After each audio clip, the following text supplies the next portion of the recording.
a design change. But this time around, Apple has completely redesigned the way the iPhone looks. Now, instead of a square slab of metal and glass, this time around you see a rounded, more curvier, all aluminum body. Now, the new iPhone is slimmer than before and is much more rounded and feels excellent in the hand. Design-wise, I feel that it's a big improvement over the previous generation. It does take its design hues from the first generation of the iPhone, which was rounded and much more stout thanks to the small display size. However, this looks bigger, brighter, and more bolder than any other iPhone before. It is still available in 3 colors: space gray, the white silver, and the gold color. Now, despite the all-metal body, the gold color is slightly different from the gold color that we saw in the last generation, which was essentially the first gold color, the iPhone 5S. There is a slight change in the tint of the gold, and according to me, it looks much better than the previous generation. The previous generation was slightly more blandish. This has a little bit of a pop in it, which sort of puts it in there, but it's not too much, so it does not look bad, it does not look gaudy, but it looks nice.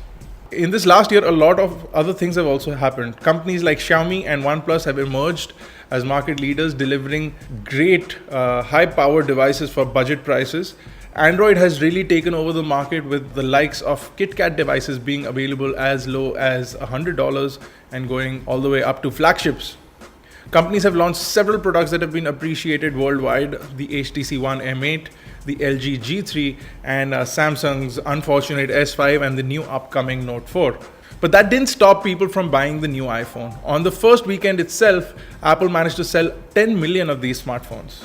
And just like new Apple devices are launched, and with the iPhone 4 we saw antenna gate issues, with the iPhone 6 and 6 Plus we saw the bend gate issues. Now, apparently the 6 Plus is so large in a single unibody design that you can easily flex it with your hand, making it easily damageable. Now, Apple claims out of the 10 million handsets sold, only 9 complaints have been received by them so far. However, bendgate has become a media frenzy. This, however, does not affect the iPhone 6, so we'll leave that out of this. We talk about hardware. Apple has bumped up quite a few things. To start off things, you get a new A8 chipset along with the new M8 coprocessor. The new A8 chipset is about 50 times faster than the first generation of the iPhone and up to 84 times faster than the first generation of iPhone in terms of graphics. That means that you get undoubtedly excellent graphics and CPU performance. The chipset is a 1.4 GHz CPU on dual cores, and it has a hexa-core GPU. Now, the new A8 chipset itself is pretty impressive. It comes in an 89mm square size, and it houses up to 2 billion transistors on the chipset. That means that it is going to be a powerhouse of a chipset. Apple says that they've also enabled a lot of battery management features into this new chipset. Therefore, the kind of battery life that we got from the iPhone 6 was also good, which could be because of the new chipset. The front has a new larger 4.7-inch display.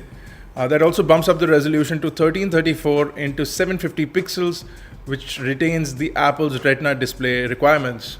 This possibly was one of the biggest disappointments for Apple fans worldwide. They were expecting a higher resolution display, and even though Apple's claims might be right that you don't need a high-res display because your eyes won't see beyond a point, we feel that Apple could have done it just for the heck of it. The display is crisp and vivid and is beautifully visible outdoors.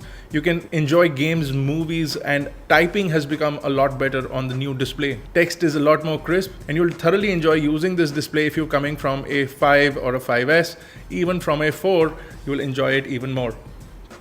The battery has been bumped up to an 1810 mAh unit versus the 1500 odd that you got in the 5S. This, however, will not come into effect because of the larger size of the display, but thanks to iOS 8 and A8 chipset's better battery management systems, you'll see that the battery life actually extends into a full day of use, unlike the previous generations of iPhone.